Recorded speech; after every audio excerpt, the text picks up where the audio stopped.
All right. Well, Mr. David Roger, thank you for joining us. You are no stranger to high profile trials. Bring me back to a little bit about your history with the Clark County District Attorney's Office. Sure. I grew up here in Las Vegas. I started in the DA's office in 1987. Um, for a long period of time, I handled capital murder cases, and then I was elected district attorney in 2002. I was reelected two more times, and I retired from the DA's office in 2012. And since then, I've been general counsel for Las Vegas Police Protective Association. I represent about 4,000 police officers. Wow.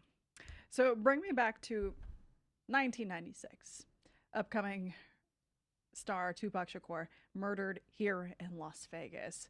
What's the reaction from your office? You were in office at that time. Yeah, I was not the elected district attorney, but I was working in You were the working. office. It, Mhm. it was obviously a high-profile case. Marion Suge Knight had started Death Row Records and had signed Tupac Shakur as a hip-hop artist. Marion Suge Knight reportedly played football for the UNLV Rebels, so very high-profile case. And Metro Homicide started the investigation, obviously, immediately. When there's no suspect right away, is there any work for the district attorney's office to take on at that moment? No, this district attorney's office is a very big office, and Mm-hmm. they do not do initial investigations. Now, there are some police departments like NYPD and the NY or New York DA's office that handle initial investigations. We do not. What was the atmosphere like in Las Vegas at that time when Tupac was murdered here? Well, this was a big fight, and back then Mike Tyson was the Mm-hmm. heavyweight champion, and he was doing a lot of fights, and every one of these fights was huge for Las Vegas. Brought in a lot of people to watch the fight, a lot of gamblers. From Latin America, Asia, and throughout the world flew in to see this fight, and of course left a lot of money behind in Las Vegas. And we also had the so-called gangs from Compton come in. We had Davis's book had described how his crew was there, and then we also had Suge Knight and Tupac and a bunch of their friends from Death Records there as well. So this fight happens, and then through the course of the night, they run into each other at a stoplight. Now, technology obviously has advanced. What did you hear from Metro detectives on how they initially handled the investigation? Where could they even start when it comes to looking for a suspect? Sure, and so this shooting took place outside of MGM, I believe, on Tropicana. Amazingly, the vehicle carrying the shooters was able to get out of traffic Yep. and leave the scene. Officers spoke with Tupac, who was still able to talk at the time. He didn't want to give any information. He was transported to UMC, where he died 6 days later. Detectives talked to Suge Knight, and he wasn't giving up any information. And so, I mean, there's kind of a mantra out there that snitches end up in ditches. And so, in these types of gang cases, it's very difficult to solve them because, nobody wants to talk. But nevertheless, detectives went back to MGM surveillance and wanted to track Suge Knight and Tupac's travels throughout the hotel. And what they saw was that after the fight, Suge Knight and Tupac had a big entourage, Mm-hmm. and they ran into an individual later identified as Orlando Anderson, and Which is Duane Davis's nephew. uh, correct. They didn't know that at Mm-hmm. the time, but nevertheless, they witnessed just a huge beatdown of Orlando Anderson, and so Orlando kind of became a suspect or someone that they wanted to talk to in the case. 30 years goes by without a suspect. You were away from the district attorney's office when the arrest came in 2023. But what was your reaction? How often does this even happen? Well, there's no statute of limitations on murder, and so we solve cases, sometimes through DNA, but this was an unusual case because we solved it by Duane Keffe D. Davis writing a book and, to use his terms, telling on himself. That book has been a big question in the court proceedings as we get near this trial, whether it's going to be used or not. The judge had denied motions for it to not be used. That was brought on by the defense attorney. How critical is this book? Will this book be in this trial? This book will be the focus of the trial because that is Duane Keffe Davis's admission. Everybody else is dead. His nephew is dead. The two other individuals in the vehicle are dead. Suge Knight's not talking, and so this is the case. And it's an interesting dynamic because now that the court has ruled that the book is admissible, you're going to see the defense trying to shoot down the book as being fiction, being a fabrication. They're going to point out every inconsistency in the book, and their position is going to be that, the defendant is just trying to sell a book, and in order to sell the book, he has to embellish, and the prosecution is going to point to everything in the book that is corroborated by other evidence. Mm-hmm. So, because this has been 30 years, there's a good chance that witness list will be lengthy. But it's been 30 years. Does that hurt the defense when it comes to witness testimony and what they may or may not recall accurately? It could. They filed a motion early on saying, listen, you've known about this murder, you have known about this book for some time now, and, we are being prejudiced by the fact that you waited so long to charge the case. But they couldn't point to anything specific that was prejudicial to them, and so the court denied the motion. But once again, this case really will revolve around that book, and there are things in there that the defense is going to be able to point to that is not true, and then of course the prosecution will be able to corroborate a lot that is in the book. Yeah. And for those of you who may not know about the book, Duane Davis co-authored this. It's called Compton Street Legend. He talks about his early childhood growing up in Compton, and then it goes back to when he met Tupac. In his book, he recalls meeting Tupac in 1986. They would meet a few times after that, but then they would see each other again in 1996. That was September 1996. That book, I've been reading it, and it details the moments that the cars stopped at the same stoplight. There's no accurate way to say who pulled out the gun or who pulled the trigger. Even without that, you're saying that this book is still a key part of this trial. Yes, in any criminal case, people play different roles, especially when there are multiple people involved. And so there's two legal theories that make people who may not have been the trigger person culpable, just as if they had pulled the trigger. And so there's conspiracy. And under conspiracy law, if two or more people agree to commit a crime, then everybody's responsible for the crime, even though they may not have been the trigger person.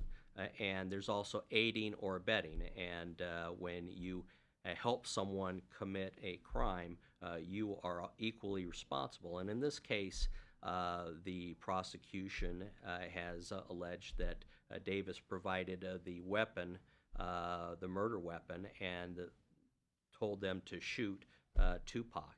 And so he is, even though he didn't pull the trigger, he's responsible as either an accomplice or a co-conspirator.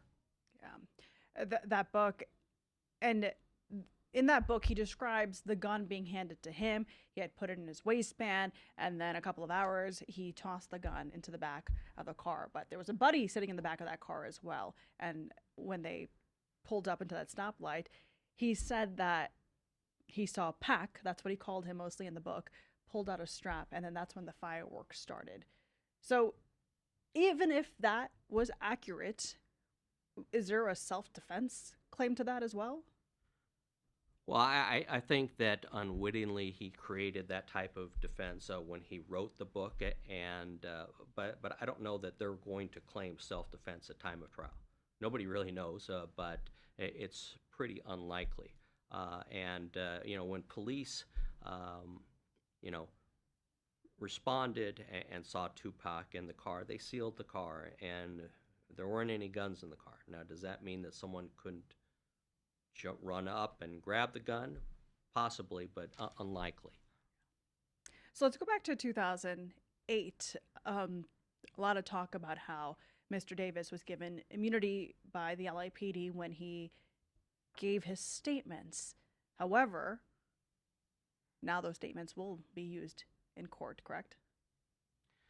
Um, that is unclear, but if you give me a second, I'd kind of like to outline it. And so, Keffe D. Davis is the only living person in the car, and his nephew and the other people are dead, and he's in Southern California, and he gets arrested for selling a huge amount of, I think, PCP, and he could go away for life. And so, under both state and federal law, there is something called immunity, and only the court can give immunity, but there's something called a Queen for the Day letter, and we do that often where, you know, we want to get information from an individual who's facing significant charges, and the letter is really limited immunity, and the letter says, today you are Queen for the Day. We're going to ask you a million questions. We want you to tell us everything you know, and don't lie to us, and you incriminate yourself. And so he talked about his drug dealing, but he also talked about this murder, and told investigators what had happened. Had he kept his mouth shut, he had never been prosecuted, and so he was able to get out of his drug charges, and he moves to Henderson, and he could live happily ever after, knowing that what he told investigators would not be used against him. But what happens from there is that the detective who took the statement went and wrote a book, made money off of what Keffe D had told him about Tupac.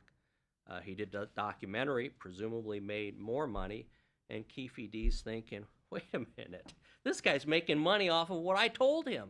And so as he's going along, he starts thinking, well, you know, maybe maybe I haven't been charged, so maybe this immunity means I'll never be charged. And why not make a couple bucks? And so he goes and he does a couple of interviews and kind of throws out some tidbits. Police don't show up at his door, and so he's thinking, huh, I'm going to write a book. And it is that was his greed in wanting to write a book and make money, because the detectives were making money, that caused him to get indicted. And so it is his book that is the noose that is going to hang him. Wow.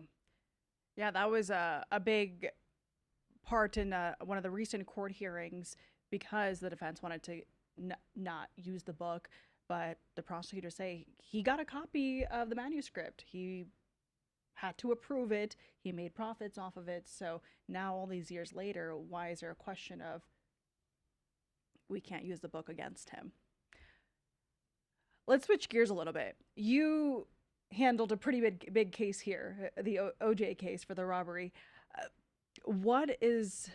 How hard is it to block out the media frenzy, the public comments, and really focus on the facts of this case? That's an interesting question, and it bothers me when I see prosecutors around the country talking to the media before the trial, during the trial, and you know they want their 15 minutes of fame. I mean, I studied the O.J. Simpson murder case, and those prosecutors were kind of relishing the limelight, and they lost the case, by the way. So in our office, we have always made the commitment that we're not going to talk during a trial. There's plenty of time to Yeah. talk after the trial, but if you stay focused on your case and work on preparation, it's easy. But you have to make a conscious decision, because in these high-profile cases, it's just not the local media. It's sometimes the media from around the world that is calling the office wanting to talk to you. Sometimes you have talking heads who are covering the trial, and they're sitting outside of the courthouse, but you have to stay focused. By the time you covered the OJ case in the early 2000s, the murder case had already, he wasn't charged with that. But did that linger around? The frenzy from that case, did that impact OJ's robbery charges? There was a lot of media attention. Marcia Clark, who was the prosecutor in L.A., showed up, and I think she was a correspondent for Entertainment Tonight or something. And so, I had never spoken with the victim's family, but the victim's father and Fred and his daughter were Yeah. present. And so, yes, there was a lot of attention with that case, but it didn't have anything to do with his robbery charge. And the case was pretty straightforward when we got all the evidence in, and we really didn't need to talk about the alleged murder. Jury selection is going to be a lengthy one for this case. We live in a city, it's Las Vegas. How hard will it be to find a jury that's going to be completely impartial, who may have never even heard of Tupac Shakur's name? Sure. I mean, a lot of these cases have at least local media attention and sometime national. And I've tried a number of high-profile cases. I tried one case before O.J. Simpson that was, national news and was in the media almost every night. It was covered gavel to gavel at preliminary hearing, and people said, well, there's no way you could find a jury that could say that they haven't heard about this case. But you would be surprised. And the Nevada Supreme Court has said that the issue isn't whether someone has heard something about a case in the media. It's whether they can set that aside and base their decision on the evidence in this case. And you would be surprised how little people retain about a case, a high-profile case. And so, they might say, yeah, I remember something about this rapper being shot in front of the hotel. But I think that you're going to find that a lot of people just don't remember a lot of details. This has gotten a lot of media attention because of the book and because of the indictment. But I know that you will find a lot of jurors who are going to say, I can base my decision on the evidence in this case. There is an option, of course, and an option is a change of venue, where you can move a case to another place in Nevada, Ely, Nevada, Winnemucca, but I don't know of any time that has been done. And you first have to exhaust your efforts to find a jury in Clark County. And we're talking about jury. How often is it that a jury is fully sequestered? That was brought up before this trial, but they're going to be partially sequestered. Have you ever had a jury that was fully sequestered? No, the case that I'm referring to is the Ted Binion murder case that occurred, and that was the high-profile case. And there was the defense had asked to sequester the jury, and we have seen over time that when you sequester a jury, you take them away from their family for 3 weeks, and you tell them they can't watch TV, they can't read the newspaper. You feed them. A, it's costly, and B, I think that jurors rebel. And so in this case, the court rejected the request to take these people away from their families, and instead they'll be escorted from the parking lot to the courthouse. They'll eat together, they'll leave together, and that is the partial sequestration that the court has ordered. It's 2026. I don't know how anyone could stay without their phones or not turn on the TV for 6 weeks. given that's what we're expecting, how long this case will last. So, Mr. Roger, you brought a couple of things with you. Do you mind sharing? These are just notes. I talked a little bit about this when the indictment first came Mm-hmm. down, and I wanted to prepare and make sure that I didn't sound stupid And you're not. in talking to you. But one of the things that I did is I went back and I read portions of the book. I also read the grand jury transcript, Mm-hmm. and this is Detective Cliff Mogg, who was the homicide detective, testified, and during the grand jury proceedings, he read from Davis's book, and here are a couple of quotes from the book that will, you know, end up being the focus of this case. And so, to give you some perspective, in the book, Davis says that he found out that Tupac and Suge Knight beat his nephew, and he said, at that point I decided now's the time that Tupac and Suge are going to have to die. And he said, it was partially because of what they did to my nephew, and you can't be disrespectful to us. But in addition, a competing record label, Puff Combs from Bad Boy Records, had approached Keffe D and Mm-hmm. said, "I want you to, take care of Suge and Tupac." And there's a lot of money behind it. And so, in the book, he says that he got the Glock from another guy who was connected with Puff Combs, and as they are driving down the street looking for Tupac and Puff or Suge Knight, they see Suge driving down the street in a BMW. Tupac is waving out the But window. they had gone to a club where they thought they would be at first. Yeah, They there. described being there for quite some time and being on the lookout. True, and I was trying to kind of get Yeah. to the point because I'm long-winded at time. But yes, after the fight, they got the gun from this guy named Zip, and there's supposed to be an after party at Carriage House, and they waited for a period of time, and Suge Knight and Tupac did not show up, and so they went looking for him, and by chance they see this big caravan of people following Tupac. He's out the window waving, and so he says, "I pulled out the Glock that Zip had given me and tossed it in the back seat. Bubble Up," which is one of the two people in the back seat with his nephew, also known as Baby Lane. I'm sorry, Bubble Up did the driving. Baby Lane and Freaky were in the back seat, and so he throws the gun into the back seat where his nephew and this guy who goes by Freaky are there. So that statement where he says, "I pulled out the gun and threw it back there," is a very incriminating statement because it shows that he was a participant in this shooting. And then he talks about a scene crossing paths with Suge Knight and Tupac. And he says, "The next few seconds all happened so quickly. The S was on. Tupac made an erratic move and began to reach down beneath his seat. It was the first and only time in my life that I can relate to the police command, 'Keep your hands where I can see them.' Instead, Tupac pulled out a strap," that's a gun, "and that's when the fireworks started. One of my guys from the back seat grabbed the Glock and started busting back. The first shot skinned Suge in his head. I thought the MFer was dead. I heard stories that Suge supposedly used Tupac as a shield when bullets started flying, but that's some BS.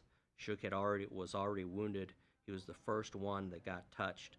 As the rounds continued flying, I ducked down so that I wouldn't get hit.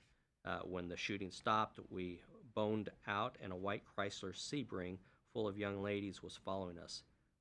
And then, they were able to, according to him, abandon the vehicle, and they were somewhere out on the strip. We've noticed in court, obviously, even, he tells us his recounts in that book. In court, I've noticed he's trying to speak out, and his defense attorney, Mr. Michael Santh, has kind of stopped him a lot. What's the likelihood he's going to take the stand? I thought about that this morning as I was driving here, and you know, traditionally I would say that there's a very minimal chance that he will testify.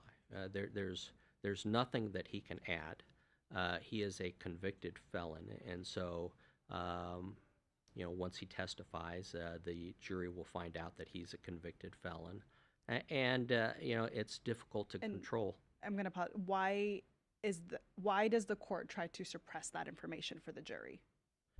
Well, the rules of evidence say that if a defendant doesn't testify, then they can't be impeached, and there are a number of ways to impeach a person, including felony convictions. And so, unless he testifies, the jury will not find out during the guilt phase of the trial that he is a convicted felon. In addition, from a defense attorney standpoint, it's difficult to control a defendant, and especially someone who appears to want to talk a lot. I've heard that before. Once they start talking, maybe they open the door to something that, if they were more careful, that testimony might not be admissible. And so, that said, I mean, we have seen in some other high-profile cases lately where defendants insist on testifying, and it's their constitutional right not to testify, and it's their constitutional right to go and take the witness stand and testify on their own behalf.